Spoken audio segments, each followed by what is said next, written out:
बच्चों फिजिक्स की online classes में आपका स्वागत है। आज देखो हम एक नया चैप्टर स्टार्ट कर रहे हैं। कल जो पिछली जो चैप्टर चल रहा था आपका वो मैंने पूरा करा दिया है कंप्लीट। आप उसके क्वेश्चन करें। आज हम एक नया चैप्टर स्टार्ट करने वाले हैं, ठीक है। और आज हम स्टार्ट करेंगे प्रकाश की। हम प्रकाश की वाले चैप्टर स्टार्ट करने वाले हैं, प्रकाश की। आज हम बात करेंगे ऑप्टिक्स के बारे में। ऑप्टिक्स के बारे में हम आज बात करेंगे कि ऑप्टिक्स में देखो, ऑप्टिक्स में आपके यहाँ दो चैप्टर हैं। एक तो चैप्टर है आपका 11वें नंबर का चैप्टर है, चैप्टर नंबर 11 है, और वो है आपका किरण प्रकाश की। कौन सा है? किरण प्रकाश की। एक है आपका किरण प्रकाश की और दूसरा 12वें नंबर का चैप्टर है वो है आपका तरंग प्रकाश। कौन सा है? तरंग प्रकाश। 13वें नंबर का चैप्टर है मैं पूरा करा चुका हूं उसको, प्रकाश विद्युत प्रभाव एवं द्रव्य तरंगे कंप्लीट हो चुका है। आज हम बात करने वाले हैं प्रकाश की के बारे में, ऑप्टिक्स के बारे में बात करेंगे कि ऑप्टिक्स में आपके कौन कौन से चैप्टर आते हैं और कितने नंबर के। तो ऑप्टिक्स में दो चैप्टर आते हैं, एक है किरण प्रकाश की। कौन सा है? किरण प्रकाश की रे ऑप्टिक्स। क्या कहते हैं इसे? रे ऑप्टिक्स है एक, और एक है वेव ऑप्टिक्स। कौन सा है? वेव ऑप्टिक्स है। दो चैप्टर आपके आते हैं इसमें, और दोनों ही जो चैप्टर हैं ये 9 नंबर के। कितने नंबर के हैं? 9 नंबर के हैं। इनमें से एक न्यूमेरिकल आता है और एक 4 नंबर का क्वेश्चन आता है। 4 नंबर का क्वेश्चन आपको 27, 28, 29, 28, 29, 30 नंबर में मिल जाएगा। और एक आपको अगली बार आपने पेपर देखा तो एक न्यूमेरिकल आया है और एक 4 नंबर क्या है? क्वेश्चन आया है। बाकी के 2 नंबर के 2 नंबर का न्यूमेरिकल आता है, बाकी छोटे छोटे क्वेश्चन भी आ जाते हैं। समझ में नहीं बात? ठीक है। तो हम यहाँ मैंने किरण प्रकाश की के बारे में बताया कि बहुत सारी घटनाएं आएंगी किरण प्रकाश की में, हम यहाँ अध्ययन करेंगे। तो हम पहले जो चैप्टर स्टार्ट कर रहे हैं वो स्टार्ट कर रहे हैं किरण प्रकाश की। कौन सा स्टार्ट कर रहे हैं? किरण प्रकाश की। तो देखो किरण प्रकाश की स्टार्ट कर रहे हैं। तो चैप्टर नंबर है आपका, चैप्टर नंबर है 11वें नंबर का चैप्टर है, और चैप्टर का नाम है किरण प्रकाश की। कौन सा चैप्टर है? किरण प्रकाश की रे ऑप्टिक्स। रे ऑप्टिक्स इसको आज हम स्टार्ट करने वाले हैं, रे ऑप्टिक्स को। यहाँ हम प्रकाश की बहुत सारी जो घटनाएं होती हैं, जैसे अपवर्तन है, परावर्तन है, ठीक है, कोणांतरिक परावर्तन है, इन सारी घटनाओं का अध्ययन करेंगे। प्रकाश का परिकरण है, और जो भी जितने भी आपके प्रकाशिक उपकरण हैं, जैसे कि दर्पण है, लेंस है, सूक्ष्मदर्शी है, दूरदर्शी है, इसी में सभी टॉपिक इसी में आते हैं। समझ में आई बात? तो सबसे पहले हम बात करते हैं प्रकाश के बारे में। किसके बारे में बात करते हैं? प्रकाश के बारे में बात करते हैं। प्रकाश, प्रकाश, लाइट। देखो प्रकाश क्या होता है। प्रकाश के बारे में यदि बात करें कि प्रकाश एक ऊर्जा है। क्या है? ऊर्जा। प्रकाश एक ऊर्जा होती है। क्या होती है? ऊर्जा होती है। और ये जो ऊर्जा है ये करती क्या है? जो दूसरी वस्तुएं होती हैं उनको दिखाने में सहायक होती है।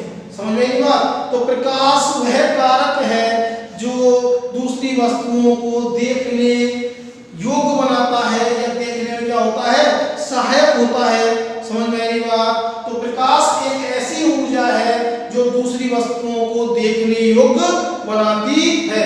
प्रकाश ऊर्जा का रूप होता है, ठीक है। प्रकाश का वेग सर्वाधिक होता है निर्वात। किसमें होता है? निर्वात। प्रकाश का यदि वेग की बात करें तो वेग कहाँ होगा? निर्वात में। निर्वात में वेग क्या होगा? सर्वाधिक होगा। क्या होगा? सर्वाधिक होगा। कितना होता है? 3 गुणा 10 की घात 8 मीटर प्रति सेकंड। सबसे ज्यादा का वेग होता है निर्वात में होता है और कितना होता है 3 × 10⁸ मीटर प्रति सेकंड। प्रकाश है क्या? प्रकाश एक एनर्जी फॉर्म होती है। क्या होती है? एनर्जी फॉर्म होती है जो दूसरी वस्तुएं होती हैं उनको देखने योग्य बनाता है। समझ में नहीं बात? ठीक है। प्रकाश जिस पथ पर गति करता है, अच्छा प्रकाश हमेशा सीधी रेखा में गमन करता है। कैसी रेखा में गमन करता है? सीधी रेखा में गमन करता है। सीधी रेखा में गमन करता है। प्रकाश हमेशा कैसी रेखा में गमन करता है? सीधी रेखा में गमन करता है। प्रकाश का जो पथ बनता है, प्रकाश सीधी रेखा में गमन करता है और प्रकाश का जो पथ बनता है, प्रकाश का जो पथ है, प्रकाश पथ ये कहलाता है किरण। क्या कहलाता है? किरण कहलाता है। और जिन स्रोतों से प्रकाश प्राप्त होता है उन्हें कहते हैं प्रकाश स्रोत। क्या कहते हैं? प्रकाश स्रोत। जिन स्रोतों से प्रकाश प्राप्त होता है उन्हें क्या कहते हैं? प्रकाश स्रोत कहते हैं, लाइट सोर्स कहते हैं। प्रकाश स्रोत कई प्रकार के होते हैं, प्राकृतिक होते हैं, कृत्रिम होते हैं, जैविक होते हैं। प्राकृतिक प्रकाश स्रोत होता है सूर्य। क्या होता है? सूर्य। सूर्य कैसा स्रोत है? प्राकृतिक। ठीक है। तो कई प्रकार के होते हैं। ठीक है। एक होता है प्राकृतिक। कौन सा होता है? प्राकृतिक स्रोत होता है। एक होता है कृत्रिम। कौन सा होता है? कृत्रिम होता है। ठीक है। एक होता है जैविक। कौन सा होता है? जैविक। बहुत सारे प्रकाश स्रोत होते हैं, प्राकृतिक, कृत्रिम और जैविक। प्राकृतिक जो स्रोत है वो है सूर्य। कौन सा है? सूर्य। सूर्य कैसा स्रोत है? प्राकृतिक स्रोत है ऊर्जा का। समझ में आई बात? ठीक है। या प्रकाश। जो कृत्रिम स्रोत होते हैं मानव निर्मित होते हैं, जैसे कि मोमबत्ती है। कौन है? मोमबत्ती है। ठीक है। बल्ब हुआ। ठीक है। बहुत सारे होते हैं, ट्यूबलाइट है।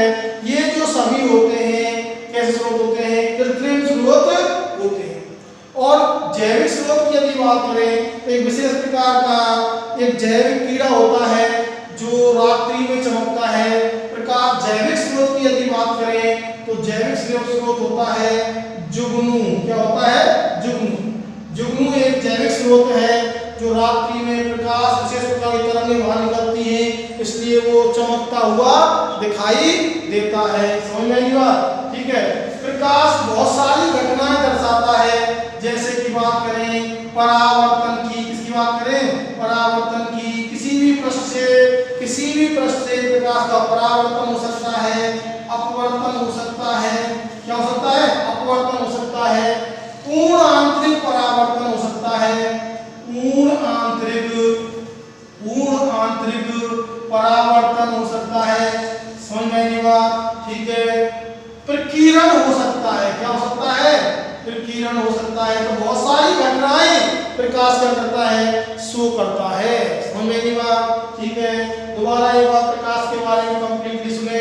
प्रकाश क्या है? एक ऊर्जा है, अर्थात प्रकाश वह कारक है जो स्वयं अदृश्य है, स्वयं दिखाई नहीं दे रहा है, स्वयं अदृश्य है, लेकिन दूसरी वस्तुओं को देखने में सहायक होता है या देखने योग्य बनाता है। समझ में आई बात? प्रकाश का सर्वाधिक वेग निर्वात में होता है और निर्वात में वेग होता है 3 × 10⁸ मीटर प्रति सेकंड। प्रकाश जिस पथ पर गति कर रहा है उस पथ को कहते हैं किरण। क्या कहते हैं? किरण कहते हैं। समझ में बात? प्रकाश हमेशा सीधी रेखा में गमन करता है। कैसी रेखा में गमन करता है? सीधी रेखा में। बहुत सारे प्रकाशिक स्रोत होते हैं, जैसे प्राकृतिक है, कृत्रिम है, नेचुरल, आर्टिफिशियल और जैविक है। जैविक का आपको पता ही है, जैविक जो वायु स्रोत है। ठीक है। ये जुगनू है। क्या है? जुगनू। नेचुरल कौन सा होता है? सूर्य। आर्टिफिशियल कौन सा होता है? मोमबत्ती, बल्ब, ट्यूबलाइट। समझ में आई बात? ठीक है। तो ये मैंने कुछ आपको पॉइंट बताए प्रकाश के बारे में। आगे अपना चैप्टर स्टार्ट करते हैं, आगे चलते हैं। तो प्रकाश की सबसे पहले हम एक घटना पढ़ते हैं और प्रकाश की जो पहली घटना यहाँ पढ़ रहे हैं वो है प्रकाश का परावर्तन। क्या है? प्रकाश का परावर्तन। आप 10th क्लास परावर्तन क्या होता है, यहाँ एक बार दोबारा देखेंगे तो आप हेडिंग डालें प्रकाश का परावर्तन, प्रकाश का परावर्तन, प्रकाश का परावर्तन, reflection, reflection, reflection of light, reflection of light. इसके बारे में हम आज बात करेंगे, रिफ्लेक्शन ऑफ लाइट, प्रकाश का परावर्तन। तो प्रकाश का परावर्तन क्या होता है कि जब प्रकाश की किरण किसी माध्यम में संचित होती है, मतलब किसी माध्यम में गमन करती है और दूसरे माध्यम के पृथककारी पृष्ठ से टकराती है, तो वह वापस उसी माध्यम में लौट आती है। मान लिया ये दो माध्यम हैं, यहाँ लिख दिया मैंने माध्यम, ये लिख दिया मैंने माध्यम फर्स्ट, माध्यम फर्स्ट लिख दिया, और ये आपका हो गया माध्यम सेकंड, ये हो गया आपका माध्यम सेकंड। समझ में आई बात? तो मैं दो माध्यम में लिखे, माध्यम फर्स्ट, ठीक है, ऊपर मान लिया हवा है, यहाँ जल है, ऊपर मान लिया हवा है, यहाँ कांच है। तो माध्यम कोई अलग अलग हो सकते हैं, एक साइड जल हो, एक साइड कांच हो, एक साइड वायु हो, एक साइड कांच हो, या फिर क्या हो, कांच हो सकता है या जल हो सकता है। तो माध्यम ले लिए, माध्यम फर्स्ट ले लिया, ये माध्यम सेकंड ले लिया। ये दोनों माध्यमों का पृथककारी पृष्ठ है, कौन सा पृष्ठ है, पृथककारी, ये दोनों माध्यमों का पृथककारी पृष्ठ हुआ, ये हुआ भैया पृथककारी पृष्ठ। ये दोनों माध्यम इस पृष्ठ के द्वारा क्या हो रहे हैं, अलग हो रहे हैं, ठीक है। इस माध्यम पर मैंने कोई प्रकाश की किरण आपतित की, ये मैंने प्रकाश की किरण आपतित की, ठीक है। तो ये क्या हुआ कि ये पृथककारी पृष्ठ से टकराएगी और वापस उसी माध्यम में चली जाएगी। समझ में आई बात? ठीक है, एक बार दोबारा देखो, मैंने आपको परिभाषा बताई, किसी माध्यम में संचित होती हुई प्रकाश की किरण, तो ये माध्यम में प्रकाश किरण संचित हुई और ये परावर्तित होकर वापस उसी माध्यम में चली। समझ में बात? ठीक है, तो सही लिख लेते हैं इसके ऊपर। ये आपके दो माध्यम हुए और मैंने एक माध्यम में कोई प्रकाश किरण आपतित की है और इसका क्या हो गया है, परावर्तन हो गया है, ठीक है। और यहाँ मैंने इसका खींच लिया है अभिलंब, क्या खींच लिया है, अभिलंब। अभिलंब क्या होता है, पृथककारी पृष्ठ के लंबवत तल होता है, तल के लंबवत जो रेखा होती है वो क्या कहलाती है, अभिलंब कहलाती है। तो यहाँ मैंने लिखी आपतित किरण, कौन सी किरण है ये, आपतित किरण हुई, ये कौन सी किरण हुई, आपतित किरण हुई, और ये कौन सी किरण हुई, परावर्तित किरण, कौन सी हुई, परावर्तित किरण हुई। तो मैंने आपको दो किरण, दो बताई किरण, एक आपतित किरण है, एक कौन सी है, परावर्तित किरण है, ठीक है। जब आपतित होगी प्रकाश की किरण तो आपतन कोण बनाएगी किसके साथ, अभिलंब के साथ। आई एंगल ऑफ इंसिडेंट कौन सा है, एंगल ऑफ इंसिडेंट आपतन कोण, ठीक है। परावर्तित किरण अभिलंब के साथ कोण बनाती है आर, जिसे कहते हैं रिफ्लेक्शन, क्या कहते हैं, एंगल ऑफ रिफ्लेक्शन, क्या कहते हैं, एंगल ऑफ रिफ्लेक्शन, परावर्तन कोण। अब एक बार आप परिभाषा सुनेंगे, ठीक है। यहाँ में दो माध्यम बनाया, पृथककारी पृष्ठ बना दिया, तो अब परिभाषा आप सुने, परिभाषा क्या होगी इसकी, परिभाषा क्या होगी, एक माध्यम में संचित होता हुआ प्रकाश जब दूसरे माध्यम के पृथककारी पृष्ठ से टकराता है तो ये भैया प्रकाश आ रहा है, एक माध्यम में संचित हो रहा है, जब दूसरे माध्यम के पृथककारी पृष्ठ यहाँ टकराएगा तो वापस यह उसी माध्यम में लौट जाता है। प्रकाश की यह घटना क्या कहलाती है, प्रकाश का परावर्तन कहलाती है। समझिए बात, एक माध्यम में संचित होता हुआ प्रकाश जब दूसरे माध्यम के, दूसरा माध्यम यहाँ पृथककारी पृष्ठ, ये पृथककारी पृष्ठ हुआ, पृथककारी पृष्ठ से टकराती है तो वह वापस उसी माध्यम में लौट जाती है जिस माध्यम से वह आई है। तो इस फर्स्ट माध्यम से आई है और फर्स्ट माध्यम में क्या हुई, ये लौट गई है। तो ये जो घटना है प्रकाश की, ये क्या कहलाती है, प्रकाश का परावर्तन कहलाती है। जब कोई प्रकाश किरण आपतित होती है, तल के लंबवत जो रेखा होती है वो अविलंब होती है। क्या होती है? अविलंब। तो ये क्या हुआ भैया? अविलंब हुआ। अविलंब को नॉर्मल कहते हैं। क्या कहते हैं? नॉर्मल कहते हैं। इसमें एन से व्यक्त करते हैं। किसे व्यक्त करते हैं? एन से। तो मैं यहाँ इसका नाम दे दिया एन डैश। समझ में आई बात? ठीक है। आपतित किरण, ये आपतित हुई है तो ये इंसिडेंट रेज है, और इंसिडेंट रेज हमेशा आपतित किरण अविलंब के साथ जितना कोण बनाएगी वो कहलाएगा आपतन कोण। क्या कहलाएगा? आपतन कोण। तो यहाँ आपतन कोण, आपतन कोण कितना है? यहाँ आई। कितना बना है मेरे? आई। और परावर्तित किरण जो कोण बनाएगी अविलंब से, परावर्तित किरण जो अविलंब से कोण बनाएगी वो कोण कहलाएगा परावर्तन कोण। क्या कहलाएगा? परावर्तन कोण कहलाएगा। और मैंने क्या लिखा है? स्मॉल आर से व्यक्त किया है। किसे व्यक्त किया है? स्मॉल आर से व्यक्त किया है। समझ में आएगी बात? ठीक है। एक माध्यम में संचित होती हुई प्रकाश की किरण जब दूसरे माध्यम के पृथक्कारी पृष्ठ से, पृथक्कारी मतलब दोनों माध्यमों को अलग करने वाला पृष्ठ से टकराती है तो वह वापस उसी माध्यम में लौट जाती है। प्रकाश की यह घटना क्या कहलाती है? प्रकाश का परावर्तन कहलाती है। समझ में आई बात? प्रकाश का परावर्तन भी दो प्रकार का होता है। कितने प्रकार का होता है? दो प्रकार का होता है। प्रकाश का परावर्तन दो प्रकार का होता है। फर्स्ट, एक होता है नियमित। कौन सा होता है? नियमित परावर्तन। नियमित परावर्तन, रेगुलर। ठीक है। क्या कहते हैं इसे? Regular. Regular reflection, regular reflection. ठीक है। दूसरा होता है विसरित परावर्तन। कौन सा होता है? विसरित, डिफ्यूज्ड। क्या कहते हैं इसे? डिफ्यूज, विसरित परावर्तन।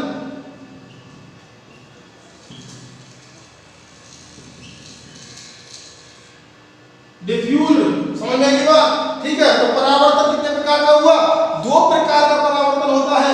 एक होता है नियमित और एक होता है विसरित। नियमित परावर्तन क्या होता है बात करेंगे। विसरित परावर्तन क्या होता है? तो देखो, सबसे पहले यदि हम बात करें नियमित परावर्तन, इसकी बात करें, नियमित परावर्तन की बात करें तो देखो नियमित परावर्तन क्या होगा? जब परावर्तन के बाद, जब परावर्तन के बाद सभी परावर्तित किरण एक निश्चित दिशा में जाएंगी, एक निश्चित दिशा में जाएंगी तो ऐसा परावर्तन क्या कहलाएगा? नियमित परावर्तन कहलाएगा। अच्छा, ऐसा कब होगा? यदि परावर्तन किसी चिकने पृष्ठ से होता है। किसे होता है? चिकने पृष्ठ से होता है। ठीक है। तो नियमित परावर्तन की बात करें तो मैंने बताई, यदि परावर्तन, ठीक है, यहां मैं बात कर रहा हूं नियमित परावर्तन की। नियमित, नियमित परावर्तन की यदि बात करें तो देखो दो प्रकार का परावर्तन बताया मैंने। एक होता है नियमित और एक होता है विसरित। नियमित क्या होगा? जब परावर्तन किसी चिकने पृष्ठ से होगा तो परावर्तन के पश्चात सभी परावर्तित किरण एक निश्चित दिशा में गति करेंगी। समझ में आई बात? जैसे कि ये कोई पृष्ठ हुआ और कैसा पृष्ठ है? चिकना पृष्ठ है। कैसा पृष्ठ है? चिकना पृष्ठ है। ये चिकना पृष्ठ है। ठीक है। स्मूथ है। समझ में आई बात? ठीक है। यहाँ बहुत सारे प्रकाश किरण आपतित हुई, ऐसे जा रही है, आपतित हो रही है, ऐसे जा रही है, एक विशेष दिशा में जा रही है। समझ में आई बात? ठीक है। एक विशेष दिशा में, सभी एक विशेष दिशा में जा रही है तो ऐसा परावर्तन क्या कहलाएगा? नियमित परावर्तन कहलाएगा। जब किसी दर्पण से परावर्तन, समतल दर्पण से जब परावर्तन होता है, दो कैसा परावर्तन होता है? वो नियमित परावर्तन होता है। जिस दिशा में ये प्रकाश परावर्तित करने जाती है उस दिशा से हम देखें तो हमको दर्पण चमकता हुआ दिखाई देगा। कैसा दिखाई देगा? चमकता हुआ दिखाई देगा। दोबारा सुने एक बार, जब प्रकाश की किरण किसी समतल चिकने पृष्ठ पर आपतित होती है तो उनका परावर्तन हो जाता है और सभी परावर्तित किरण एक विशेष दिशा में गमन करती हैं। समझ में आई बात? इसे कहते हैं नियमित परावर्तन। समझ में आएगी बात, ठीक है। अब यहाँ देखें तो मान लिया कोई दर्पण है और समतल दर्पण है, उससे परावर्तन हो रहा है, तो जिस दिशा में प्रकाश की किरणें जा रही हैं, यदि उस दिशा से हम देखें तो हमको दर्पण कैसा दिखाई देगा, चमकीला दिखाई देगा। कैसा दिखाई देगा, चमकीला दिखाई देगा। समझ में आएगी बात। तो ये होता है आपका नियमित परावर्तन। कौन सा होता है, नियमित परावर्तन। इसके बाद में दूसरा है मिश्रित परावर्तन।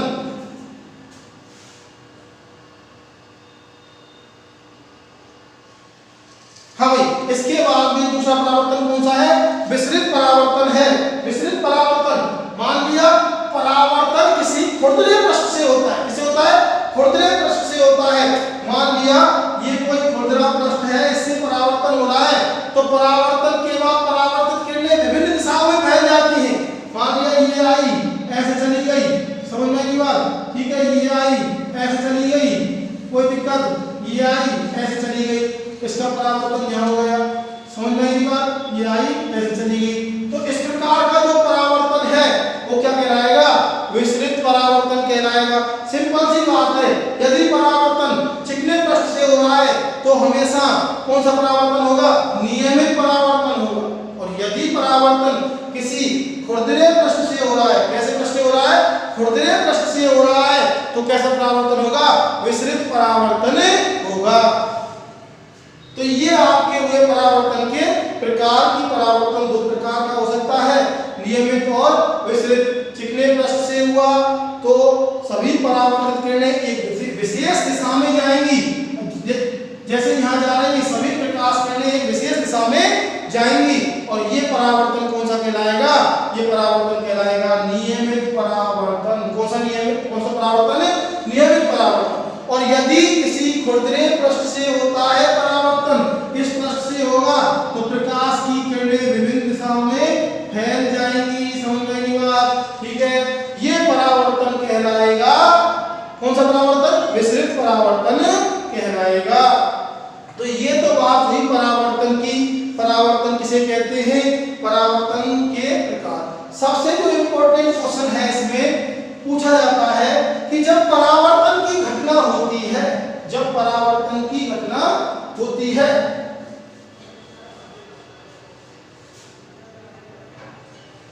जब परावर्तन की घटना होती है तो जो प्रकाश आपतित हो रहा है और जो प्रकाश परावर्तित हो रहा है, जब परावर्तन की घटना होती है तो जो प्रकाश आपतित हो रहा है या जो प्रकाश जिसका परावर्तन हो रहा है उसकी आवृत्ति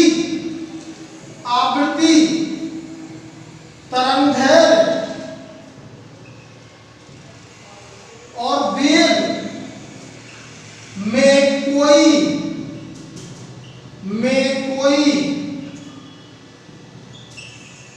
परिवर्तन नहीं होता है। समझ में आई बात। प्रकाश के परावर्तन की घटना में प्रकाश की आवृत्ति, तरंगदैर्घ्य और वेग में कोई परिवर्तन नहीं होता है। ये तीनों चीज क्या रहती हैं, अपरिवर्तित रहती हैं। क्या रहती हैं, अपरिवर्तित रहती हैं। समझ आई बात, कोई परिवर्तन नहीं होगा। परिवर्तन किसमें होता है, केवल और केवल प्रकाश की तीव्रता में। किसमें, प्रकाश की तीव्रता बदल जाती है। क्या होती है, बदल जाती है। केवल प्रकाश की तीव्रता बदल जाती है। अब घटेगी या बढ़ेगी ये डिपेंड करता है, किस पर डिपेंड करता है, पृथककारी पृष्ठ पर डिपेंड करता है। किस पर डिपेंड करता है, पृथककारी पृष्ठ पर डिपेंड करता है कि तीव्रता घटेगी या तीव्रता बढ़ेगी। सामान्यतः जो प्रकाश के परावर्तन की घटना है, सामान्यतः प्रकाश के परावर्तन की घटना में तीव्रता हमेशा घटती है। क्या होती है, घटती है। फिर कभी कभार ऐसा होता है तीव्रता बढ़ भी सकती है। समझ में बात, किस पे डिपेंड करेगा, ये डिपेंड करेगा किस पे, पृथककारी पृष्ठ पर। समझ में आई बात सबके कि तीन चीज अपरिवर्तित रहती है, ध्यान देना, आवृत्ति, तरंगदैर्घ्य और वेग। जब आवृत्ति अपरिवर्तित, तरंगदैर्घ्य भी अपरिवर्तित रहे, और जब तरंगदैर्घ्य मतलब तरंग के द्वारा एक तय की गई दूरी, एक चक्र में तय की गई दूरी अपरिवर्तित है, मतलब वेग नहीं बदल रहा है, तो तीनों ही चीज अपरिवर्तित रहती हैं। केवल क्या बदलता है, तीव्रता में परिवर्तन होता है। समझ में आई बात? ठीक है। तो अब इसके बाद में आती है बात कि प्रकाश के परावर्तन के नियम। प्रकाश के परावर्तन के नियम, प्रकाश के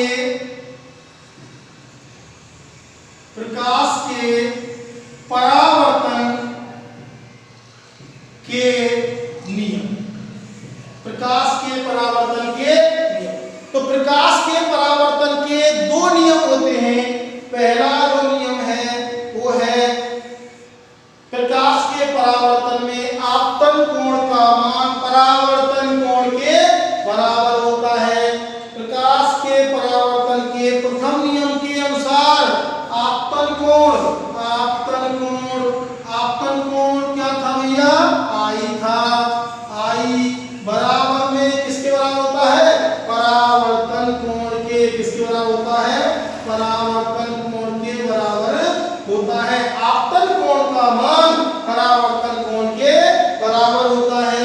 यह कहलाता है प्रकाश के परावर्तन का प्रथम नियम। क्या कहलाता है, प्रथम नियम कहलाता है। दूसरा जो नियम होता है प्रकाश के परावर्तन का, वो होता है आपतित किरण, परावर्तित किरण और अभिलंब तीनों ही एक तल में होते हैं। समझ बात? दोबारा सुनो। प्रकाश के परावर्तन के द्वितीय नियम के अनुसार आपतित किरण, ये आपतित किरण हुई, परावर्तित किरण और अभिलंब तीनों ही एक तल में होते हैं। ये कहलाता है प्रकाश के परावर्तन का द्वितीय नियम। तो देखो द्वितीय नियम क्या कहता है, आपतित किरण कोमा परावर्तित किरण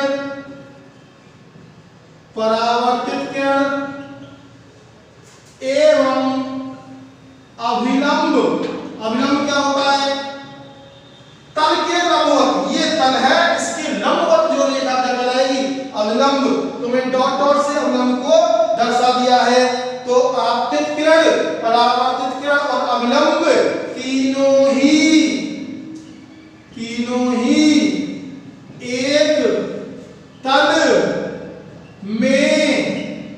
होते हैं। तीनों ही किसमें होते हैं, एक तल में होते हैं। समझ में आई बात? तो मैंने आपको परावर्तन के बारे में बताया। परावर्तन होता क्या है, जब कोई प्रकाश की किरण एक माध्यम में संचित होती है और दूसरे माध्यम के पृथककारी पृष्ठ से टकराती है तो वापस वो उसी माध्यम में लौट आती है। ये घटना क्या कहलाती है, प्रकाश का परावर्तन कहलाती है। ठीक है। आपतित किरण अभिलंब के साथ कोण बनाती है, ये तल के लंबवत अभिलंब होता है। आपतित किरण अभिलंब के साथ आपतन कोण आई बनाती है। परावर्तित किरण अभिलंब के साथ आपतन कोण परावर्तन कोण आर बनाती है। समझ में आई बात? ठीक है। प्रकाश का परावर्तन दो प्रकार का बताया, नियमित और विस्तृत। यदि किसी चिकने पृष्ठ से परावर्तन हो रहा है, जैसे किसी समतल दर्पण से परावर्तन हो रहा है, तो परावर्तन के बाद सभी परावर्तित जो प्रकाश किरणें हैं एक निश्चित दिशा में गति करेंगी। ऐसे परावर्तन को नियमित परावर्तन कहते हैं। और यदि किसी खुरदरे पृष्ठ से परावर्तन होता है तो परावर्तन के पश्चात परावर्तित जो तरंग परावर्तित किरणें हैं विभिन्न दिशाओं में फैल जाएंगी। विस्तृत परावर्तन कहलाता है, डिफ्यूज रिफ्लेक्शन कहलाता है। ठीक है। प्रकाश के परावर्तन की घटना में ना आवृत्ति बदलती है, ना तरंग दैर्घ्य बदलती है, ना ही वेग बदलता है। केवल और केवल प्रकाश की तीव्रता में परिवर्तन होता है। या तो तीव्रता घट जाएगी और या तीव्रता बढ़ जाएगी। सामान्यतः तीव्रता क्या होती है, घट जाती है। क्या होती है, घट जाती है। प्रकाश के परावर्तन के दो नियम होते हैं। एक है आपतन कोण का मान किसके बराबर होगा, परावर्तन कोण के। दूसरा नियम है आपतित किरण, परावर्तित किरण और अभिलंब तीनों ही एक तल में होते हैं। किसमें होते हैं, एक तल में होते हैं। ये बात करी हमने परावर्तन की। अब बात करते हैं हम समतल दर्पण की। किसकी, समतल दर्पण की। समतल दर्पण का बनना।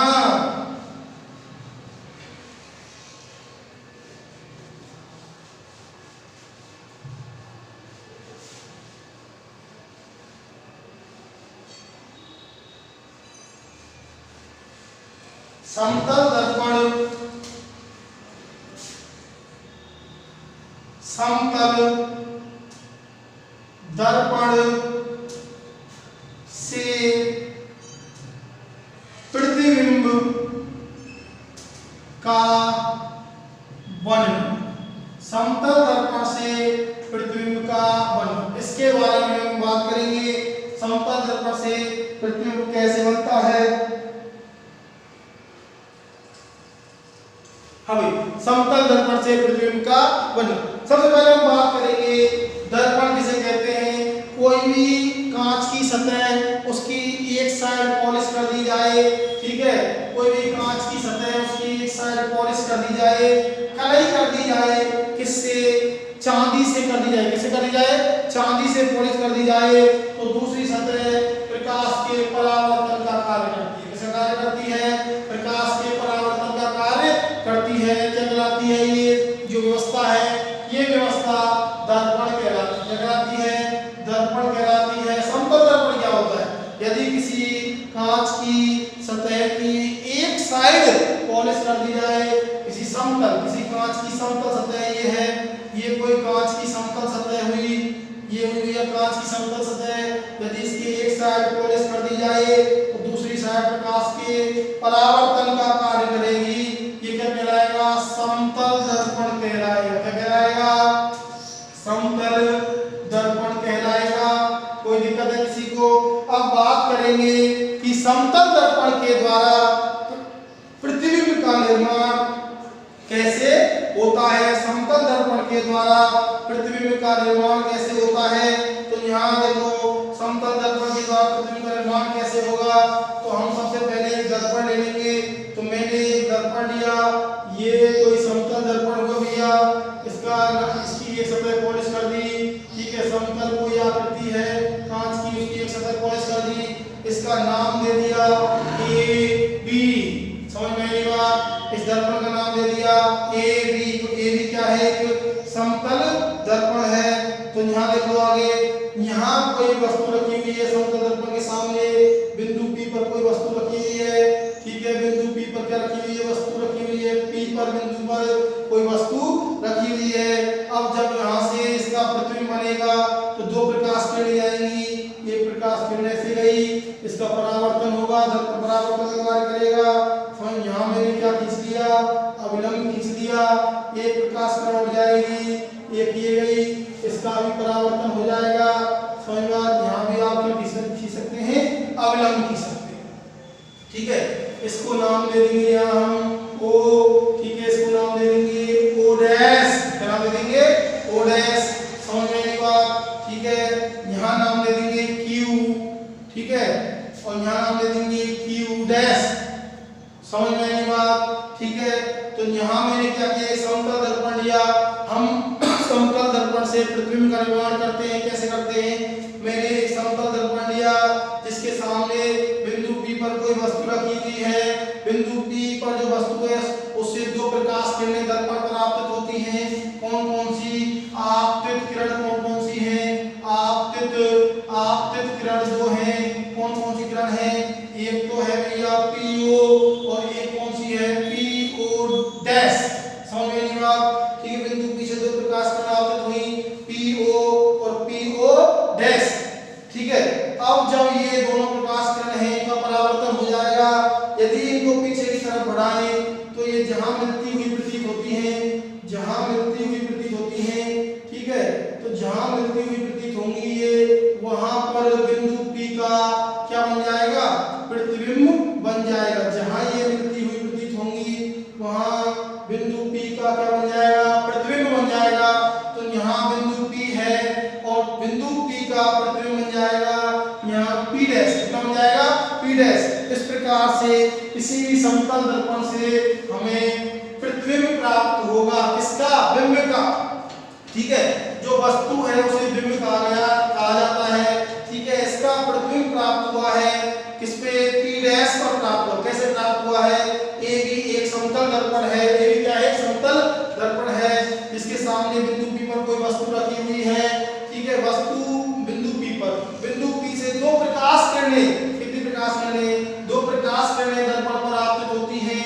कौन कौन सी होती हैं? एक तो होती है PO और एक होती है PO डैश। समझ में आएगा?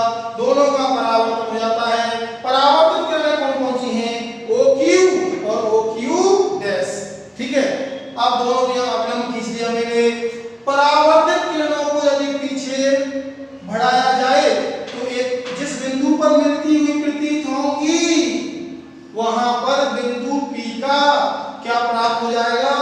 प्रतिबिंब प्राप्त हो जाएगा। क्या प्राप्त हो जाएगा? प्रतिबिंब प्राप्त हो जाएगा। समझ में नहीं हुआ? ठीक है। जो प्रतिबिंब प्राप्त होता है समतल दर्पण से, जो प्रतिबिंब प्राप्त होता है समतल दर्पण से, वो देखो बिंदु P डैश पर प्रतिबिंब प्राप्त हुआ। किसका प्रतिबिंब प्राप्त होगा? P का। और जो समतल दर्पण से प्रतिबिंब प्राप्त होता है वो हमेशा सीधा होता है। कैसा होता है? सीधा होता है, आभासी होता है। कैसा होता है? आभासी होता है, ठीक है। और जितनी बड़ी वस्तु है उतना ही बड़ा प्रतिबिंब प्राप्त होगा। समझ में आया? तो इसे कह सकते हैं अनावर्धित। अनावर्धित मतलब जितनी बड़ी वस्तु है उतना ही बड़ा, यदि अधिक वस्तु से बड़ा बनता तो आवर्धन क्षमता बढ़ जाती, छोटा होता तो आवर्धन क्षमता घट जाती। तो यहाँ पर जितनी बड़ी वस्तु होती है उतना ही बड़ा प्रतिबिंब प्राप्त होता है। इसे क्या कहते हैं? अनावर्धित कहते हैं। सीधा होता है, आभासी होता है। कैसा होता है? आभासी, क्योंकि पीछे की तरफ परावर्तित किरणों को पीछे की तरफ मिलाने पर प्राप्त हुआ है, इसलिए कैसा होता है? आभासी होता है, सीधा होता है। अनावर्धित मतलब वस्तु के आकार का होता है। जितनी बड़ी वस्तु है उतना ही बड़ा प्रतिबिंब प्राप्त होता है। समझ में आएगा? ठीक है। एक होता है पार्श्व। क्या होता है? पार्श्व होता है। कैसा होता है? पार्श्व होता है, ठीक है।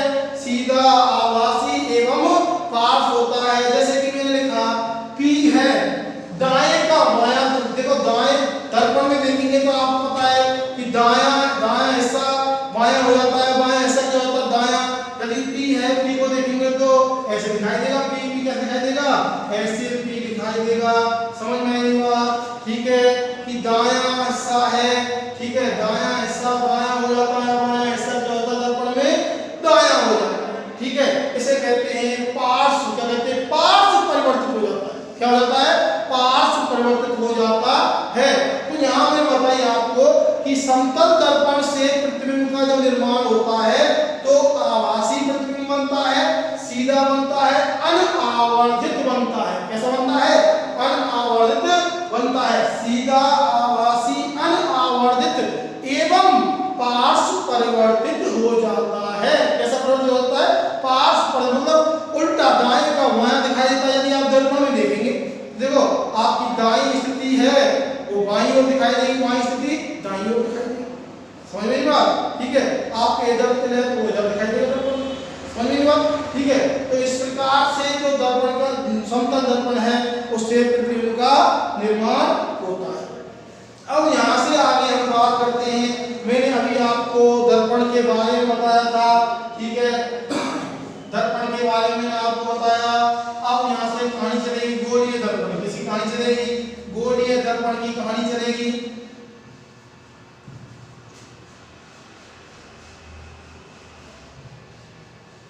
तो देखो दर्पण, दर्पण, मिरर। मिरर, दर्पण दो प्रकार के होते हैं। कितने प्रकार के होते हैं? दो प्रकार के होते हैं। एक होता है समतल दर्पण। कौन सा होता है? समतल दर्पण होता है। और एक होता है गोलीय दर्पण। कौन सा होता है? गोलीय दर्पण, ठीक है। एक होता है प्लेन मिरर। क्या कहते हैं इसे? इसे कहते हैं प्लेन मिरर। इसे कहते हैं प्लेन मिरर, ठीक है। और इसे कहते हैं स्फेरिकल, स्फेरिकल मिरर। तो दर्पण कितने प्रकार के हुए? दो प्रकार के हुए, ठीक है। अच्छा, पहली बात मैंने अभी की थी, समतल दर्पण की बात की थी। यदि किसी समतल कांच की सतह के एक साइड, ये समतल कांच सतह की एक साइड पॉलिश कर दी जाए, क्या कर दी जाए, पॉलिश कर दी जाए, किसकी, रजत की पॉलिश, मतलब चांदी की पॉलिश कर दी जाए, ठीक है। अधिकतर दर्पण बनाने के लिए चांदी की ही पॉलिश की जाती है, समझ में बात। तो जो दूसरी सतह है जिसको पॉलिश नहीं किया गया है, वो प्रकाश का क्या करती है, परावर्तन। क्या करती है, प्रकाश का परावर्तन करती है। ये कहलाती है, ये व्यवस्था कहलाती है समतल दर्पण। क्या कहलाती है, समतल दर्पण कहलाती है। लेकिन हम बात करेंगे गोलीय दर्पण की। किसकी बात करेंगे, गोलीय दर्पण की बात करेंगे। तो देखो, जब गोलीय दर्पण क्या होता है, गोलीय दर्पण के बारे में यदि बात करें तो इसको हटाओ। देखो, मान लिया ये कोई खोखला गोला है, ये क्या है, खोखला गोला है, सही बना लेता हूं। देखो, ये कोई खोखला गोला है, ये हुआ आपके पास कोई खोखला गोला, समझ में आई बात। ये खोखला गोला हुआ, धातु का, कांच का बना हुआ खोखला गोला है, और मैंने इसका कोई भी वक्राकार भाग काट लिया। मैंने इसका ये भाग काट लिया, कोई सा वक्राकार भाग काट सकते हो, वक्र की आकृति का भाग काट सकते हो। तो मैंने कोई भी इसका वक्राकार ये भाग काट दिया, समझ में बात। मैंने यहाँ से इस भाग को हटा दिया, ठीक है। कि यदि किसी खोखले गोले के किसी वक्राकार कटे हुए, यदि किसी खोखले गोले से कटे हुए वक्राकार भाग की, अब ये आपका वक्राकार भाग मैंने काटा है, समझ में आई बात। इसकी बाहरी सतह पॉलिश कर दी जाए या फिर इसकी आंतरिक सतह पॉलिश कर दी जाए, ठीक है। किससे, चांदी से, किससे, चांदी से। तो ये व्यवस्था क्या कहलाएगी, गोलीय दर्पण कहलाती है। क्या कहलाती है, गोलीय दर्पण कहलाती है। ध्यान से सुनो, गोलीय दर्पण क्या होता है, किसी खोखले गोले का कटा हुआ, किसी खोखले गोले का कटा हुआ एक वक्राकार भाग होता है, समझ में आई बात। किसी खोखले गोले का कटा हुआ एक वक्राकार भाग होता है, समझ में बात। तो मैंने ये खोखला गोला लिया, ये खोखला गोला है, और इसका कोई वक्राकार भाग काट लिया। इसे काट लो, यहाँ से ये इसे ले लो या इसे ले लो, समझ में आई बात। और उस वक्राकार भाग का, उस कर्व की आकृति का यदि बाहरी पृष्ठ पॉलिश कर दिया जाए या फिर आंतरिक पृष्ठ पॉलिश कर दिया जाए, तो ये व्यवस्था बन जाती है क्या, गोलीय दर्पण कहलाती है। क्या कहलाती है, गोलीय दर्पण कहलाती है। अब बात करते हैं कि गोलीय दर्पण दो प्रकार के होते हैं। कितने प्रकार के होते हैं, दो प्रकार के। एक मिनट मान लेता हूं, गोलीय दर्पण दो प्रकार के होते हैं।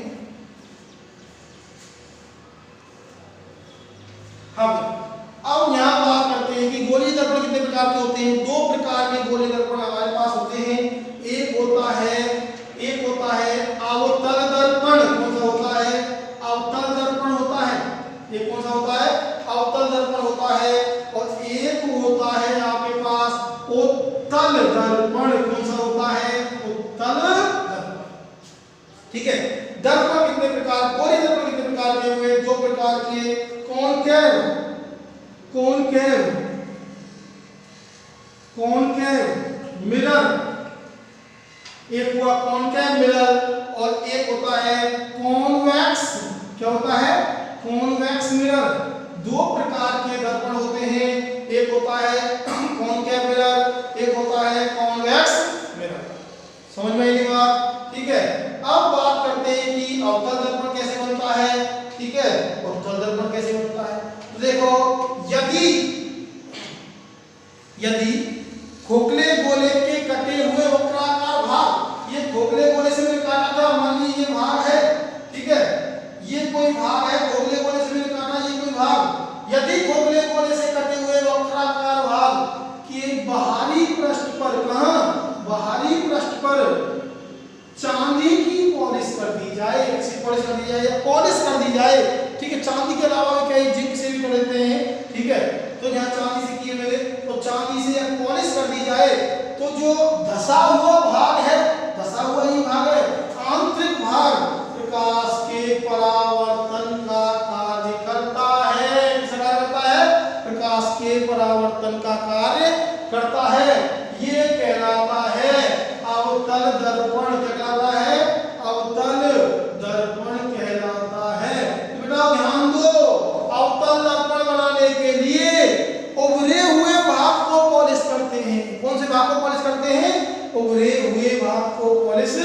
करते हैं। समझ में आई बात। अवतल दर्पण बनाने के लिए उभरा हुआ जो भाग है, जो भी उभरा हुआ आपको लगे, जब आप खोखले कोने से किसी भाग को काट रहे हैं, जो आपको उभरा हुआ लगे उस पे यदि पॉलिश कर दें तो क्या बन जाता है, अवतल दर्पण बन जाता है। और इसकी आंतरिक सतह किसका कार्य करती है, प्रकाश के परावर्तन का कार्य करती है। समझ में आई बात। ठीक है, अब यहाँ बात करते हैं, ये मैंने बनाया आपको अवतल दर्पण। अब बात करते हैं उत्तल दर्पण की। किसकी बात करते हैं, उत्तल दर्पण की बात करते हैं। उत्तल दर्पण क्या होता है, तो देखो उत्तल दर्पण जो आपने खोखले गोले से काटा है भाग, मान लिया ये, यदि इसकी धसी हुई सतह आंतरिक सतह पर पॉलिश कर दें, किसमें पॉलिश कर दें, धसी हुई सतह पर पॉलिश कर दें, तो जो उभरी हुई सतह है वो किसका कार्य करेगी, प्रकाश के परावर्तन का कार्य करेगी। समझ में आई बात, कोई दिक्कत है। ठीक है, तो मैंने क्या किया, ध्यान से सुनो, कि जब आप उत्तल दर्पण बना रहे हैं तो कौन सी सतह पर पॉलिश करेंगे, आंतरिक सतह पर पॉलिश करेंगे। ठीक है, धसी हुई सतह पर पॉलिश करेंगे। जैसे मैंने ये लिया और धसी हुई सतह कौन सी हुई इसकी, इस पे मैंने पॉलिश कर दी, किसकी, चांदी की पॉलिश कर दी। ठीक है, तो जो उभरा हुआ भाग है वो प्रकाश के परावर्तन का कार्य करेगा। किसे कार्य करेगा, प्रकाश के परावर्तन का कार्य करेगा। तो ये क्या कहलाएगा, कौन सा दर्पण कहलाएगा, उत्तल दर्पण कहलाएगा, कॉन्वेक्स मिरर कहलाएगा। तो देखो गोलीय दर्पण कितने प्रकार के हुए, गोलीय स्फेरिकल मिरर कितने टाइप के हुए, 2 टाइप्स, एक है कॉनकेव और एक है कॉन्वेक्स। कॉनकेव आप जानते हैं उभरी हुई सतह पर पॉलिश करेंगे। ठीक है, ठीक है, और धसी हुई सतह किसका कार्य करेगी, परावर्तन का। और कॉन्वेक्स बनाएंगे तो जो धसी हुई सतह है उस पर पॉलिश करेंगे, उभरी हुई सतह किसका कार्य करेगी, प्रकाश के परावर्तन का कार्य करेगी। अब बात कर लेते हैं कि जो ये दर्पण आपने बनाए हैं, 2 दर्पण हैं, कॉन्वेक्स है, कॉनकेव है। ठीक है, तो कॉन्वेक्स और कॉनकेव के उपयोग बहुत ज्यादा पूछे जाते हैं। तो देखो सबसे पहले मैं आपको उत्तल दर्पण का उपयोग बताता हूं। अच्छा, समतल दर्पण का उपयोग चेहरा देखने के लिए किया जाता है। किस लिए किया जाता है, चेहरा देखने के लिए किया जाता है। ठीक है, अब बात आती है उत्तल दर्पण का उपयोग किसमें किया जाता है। बहुत बार क्वेश्चन पूछा जाता है उत्तल दर्पण का उपयोग, उत्तल दर्पण का उपयोग। उत्तल दर्पण का उपयोग किया जाता है रियर मिरर के रूप में, बैक मिरर के रूप में। जो व्हीकल होते हैं उनमें पीछे का दृश्य देखने के लिए, साइड का शीशा लगा होता है, पीछे का दृश्य देखने के लिए जो दर्पण उपयोग किया जाता है वो कौन सा है, उत्तल दर्पण। ठीक है, इसलिए इसे बैक मिरर कहते हैं। क्या कहते हैं, इसे बैक मिरर कहते हैं, या इसका नाम है रियर मिरर। क्या कहते हैं इसे, रियर मिरर कहते हैं। इसका ही उपयोग क्यों, एक बार पूछा गया क्वेश्चन कि वाहनों का पीछे का दृश्य देखने के लिए उत्तल दर्पण का उपयोग ही क्यों किया जाता है, क्योंकि इस दर्पण का दृष्टि क्षेत्र बड़ा होता है। समझ में बात, आप देखते होंगे पीछे कोई व्हीकल में साइड का शीशा लगा हुआ है, पीछे की पूरा जो एरिया है उसको देख सकते हैं। समझ में बात, तो इसका दृष्टि क्षेत्र क्या होता है, इसका दृष्टि क्षेत्र बड़ा होता है। क्या होता है, बड़ा होता है, दृष्टि क्षेत्र बड़ा होता है, इसलिए इसका उपयोग बैक मिरर के रूप में किया जाता है। समझ में बात, आगे हम आपको कल बताएंगे।